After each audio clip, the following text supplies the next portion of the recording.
अगर आपकी candle tunnelling कर रही है, ब्लैक स्मोक दे रही है, मशरूमिंग हो रही है या प्रॉपरली बर्न नहीं कर रही, then chances are problem wax में नहीं विक में है. Today let's understand that most confusing but most important part of candle making, which is wicks.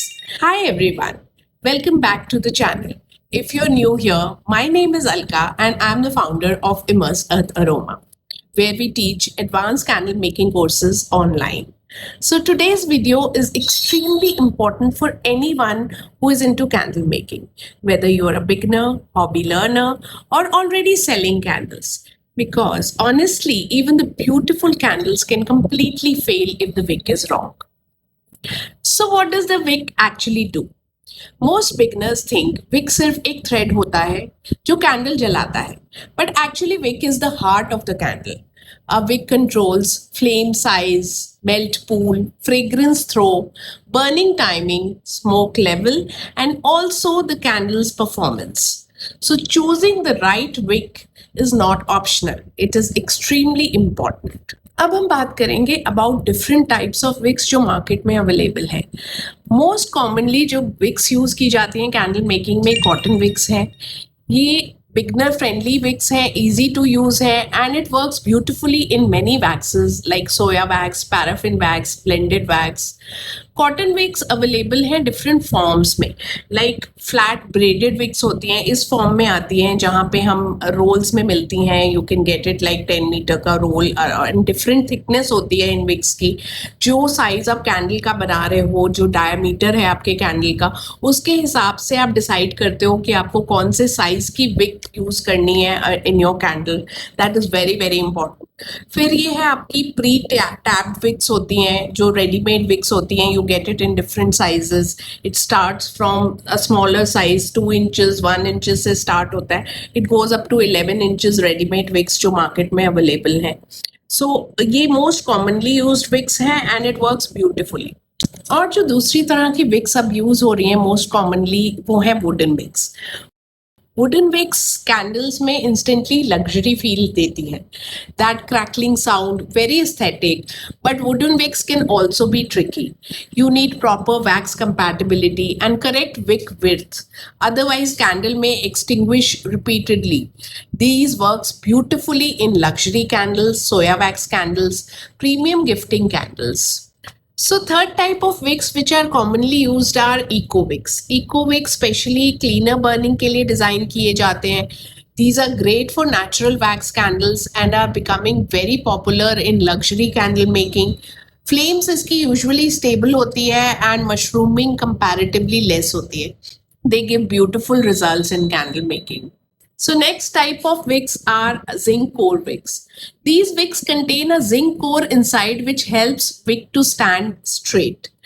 These are mostly used for container candles, tea light candles वगैरह के लिए ये वाली wicks use होती हैं. So today many candle makers they use eco-friendly alternatives. Now if you go deeper into professional making और international candle making standards के हिसाब से अगर हम चलें तो आपने और भी candle making wicks के बारे में सुना होगा, जैसे कि CD wicks. These are flat braided cotton wicks with paper filaments woven inside for better rigidity and stable burning. They are extremely popular for soya candles. फिर दूसरी तरह की विक्स इंटरनेशनल लेवल पे हैं CDN wicks. These are similar to CD wicks but designed to burn slightly hotter. They are often preferred for stronger fragrance throw and larger diameter candles. So these are best mainly for highly scented candles, larger jars जिनके होते हैं. Soya blend candles में यूज होती हैं. इनका जो stronger hotter flame होता है then CD candles, better for difficult waxes and fragrance combinations. Excellent hot throw होता है. और CDN विक्स जो होती है they can run hotter, so testing becomes extremely important. Then third international types है HTP wicks, जो कि हाई टेम्परेचर पेपर विक्स होती हैं, जो कॉटन विक्स रीइंफोर्स्ड होती हैं with paper fibres. These are known for cleaner burning and self trimming behaviour. तो ये बेस्ट जो होती हैं ये सोया वैक्स के लिए, पैराफिन ब्लेंड्स के लिए, लग्जरी सेंटेड कैंडल्स के लिए यूज़ होती हैं। इनके जो मेन यूज़ होते हैं, कैरेक्टरिस्टिक्स आपको बताऊं तो सेल्फ ट्रिमिंग फ्लेम्स होती हैं, कंसिस्टेंट बर्निंग होती है, क्लीनर कंबशन होता है, वेरी प्रोफेशनल परफॉर्मेंस। तो बट जो खास बातों का आपको ध्यान रखना है उसमें ये है कि सम HTP wicks में struggle in extremely heavy fragrance loads if it is undersized. तो जो CD wicks हैं are like balance performance, CD wicks are slightly stronger and hotter, and HTP wicks जो हैं they are cleaner, more controlled burners. So now comes the biggest question कि कौन सी wick use करें। And honestly, this is where the candle making becomes technical, because there is no one perfect wick for every candle. बहुत सारे factors depend करते हैं, जैसे wax type कौन सी है, हम कौन सी अलग अलग वैक्सेस यूज कर रहे हैं। So soya wax usually need slightly stronger and hotter wicks. Paraffin burns more easily. Beeswax can need larger wicks because it is dense. So same wick cannot perform in every wax. Container size बहुत matter करता है. अगर आपका diameter बड़ा है तो candle के लिए बिगर विक चाहिए आपको. If the wick is too small तो टनलिंग आ जाती है उसमें, जैसे इस तरह से आपको प्रॉब्लम आएगी टनलिंग की. So if the wick is too large candle overheat हो जाती है. फ्रेग्रेंस लोड भी बहुत मैटर करता है. More fragrance oil changes how candle burns. Heavy fragrance load can weaken the flame. So sometimes after adding fragrance, you may need to increase the size of the wick. जो colours हम add करते हैं वो भी effect करते हैं burning को. Many beginners they don't know this, but darker dyes or too much color can affect wick की performance. Especially heavy pigments जो हम यूज करते हैं, mica can clog the wick. Additives जो हम यूज करते हैं, design matter if you're using stearic acid, Vybar, microcrystalline wax, embed use कर रहे हो आप, कोई डेकोरेटिव टॉपिंग्स कर रहे हो, देन विक की जो परफॉर्मेंस होती है वो चेंज हो जाती है. So designer candles usually require more testing. अब हम आ जाते हैं कॉमन विक मिस्टेक्स जो कि लोग मोस्टली करते हैं. Now let's talk about different types of beginner mistakes, जैसे कि कॉपिंग विक साइज ब्लाइंडली. बहुत सारे लोग just because someone is using on Instagram CD12 use कर रहे हैं, कोई कॉटन 36 प्लाई यूज कर रहा है, doesn't mean it will work for your candle also. Even small changes in wax, fragrance, jar, weather can change the burn performance.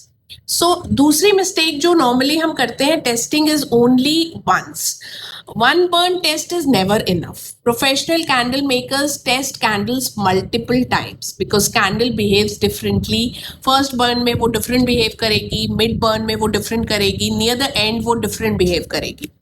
जैसे मैं आपको दिखाऊं, ये कैंडल है, इसमें हम ये पिलर कैंडल है, इसमें जो मेल्ट पूल बन रहा है, how deep the pool has gone, and ये कैंडल परफेक्ट पूल बना है. इसमें आपका अगर आप कोई डिज़ाइन दे रहे हो, आपकी जो कैंडल मेकिंग कैंडल का डिज़ाइन है वो इंटैक्ट है, लेकिन पूलिंग परफेक्ट हो रही है इस कैंडल में.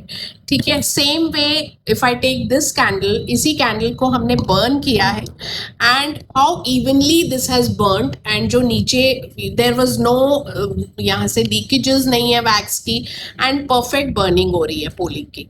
तो ये चीज़ें हमें ध्यान रखनी है. ये चीज़ें आप तभी अचीव कर पाओगे इस तरह के effects if you are using the right wick. You should ideally achieve full melt pool within around 2 to 3 hours, depending on the candle size.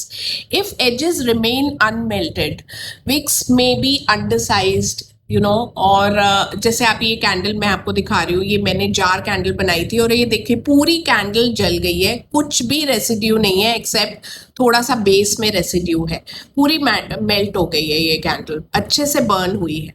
तो ये reason again I have used the correct size of wick and that's why the complete wax is consumed in this candle, no wastages at all.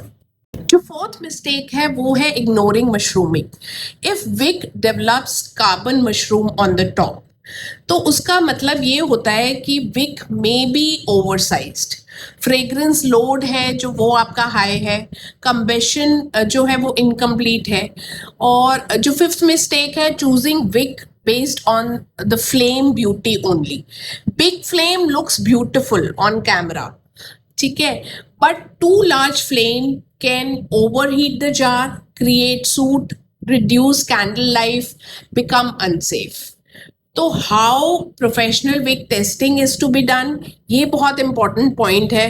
Professional candles making is not a guess work, it is a testing. अब मैं आपको explain करूंगी step by step, you know, how to do the multiple test of candles. इसमें जो professionals हैं वो usually जो test करते हैं उनका 1 विक स्मॉलर विक लेते हैं, 1 recommended is slightly bigger. Step 2 में आप क्योर करोगे कैंडल को properly. Specially soya wax candles जो होती हैं उनको क्योरिंग की बहुत ज़रूरत है. Many beginners they test too early, fragrance throw और burn improve after curing only, soya wax में स्पेशली. सो बर्न टेस्टिंग करना बहुत ज़रूरी है. नाउ ऑब्जर्व फ्लेम की हाइट देखो, आप मेल्ट पूल देखो, स्मोक देखो, मशरूमिंग, फ्रेग्रेंस थ्रो जो है, जार का टेम्परेचर, ये सारी चीज़ें इंपॉर्टेंट है. जो प्रोफेशनल कैंडल मेकर्स हैं वो टेस्टिंग के नोट्स मेंटेन करते हैं because tiny changes does matter a lot. See, in candle making, testing is not a failure. Testing is actually candle making.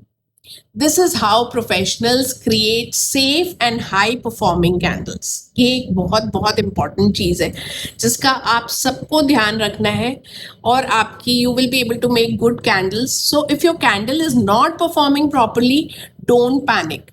Most candle problems are actually wick testing problems. And once you understand the wick behavior, your entire candle making journey changes. So I hope इस video में आपको काफ़ी clarity मिल गई होगी about Vicks, जो कि एक बहुत बहुत इम्पॉर्टेंट पार्ट है कैंडल मेकिंग का.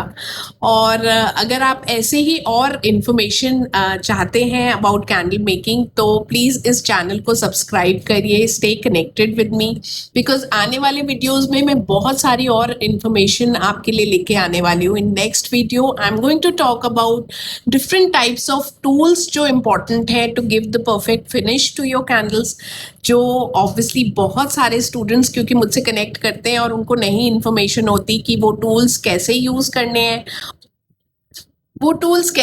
करने हैं, और इम्पॉर्टेंट टूल्स हैं क्या वो भी नहीं पता होता है. तो वो सारी चीज़ें मैं आपको बताऊंगी. और इनफैक्ट एक बहुत इम्पॉर्टेंट आपको इन्फॉर्मेशन भी मुझे देनी है. मैं हर महीने फाउंडेशन क्लास करती हूँ, ऑनलाइन लाइव क्लास है जो कि मेरे इस महीने मई के मंथ में 24 मई को हम करने वाले हैं ऑन जूम. इस क्लास की बहुत ही नॉमिनल फ़ी है 99 रुपीज़, जिसका लिंक मैं इस वीडियो में अटैच कर रही हूँ. आप उसमें एनरोल कर सकते हैं क्योंकि ये लाइव क्लास है. तो बहुत सारा Q&A सेशन भी होगा जिसमें आप डायरेक्टली मुझसे क्वेश्चंस पूछ पाएंगे. जो आप प्रॉब्लम्स फेस कर रहे हैं अपनी कैंडल मेकिंग में वो सारा आप मुझसे डिस्कस कर पाएंगे. और आपको बहुत सारी इंपॉर्टेंट इन्फॉर्मेशन भी मिलेगी about lot of other technical things about candle making in this workshop. So if you want to enrol for this workshop, details are given in the description. I'm looking forward to see you all there on 24th May on Zoom at 4 p.m. Please enroll and see you there. Thank you and bye.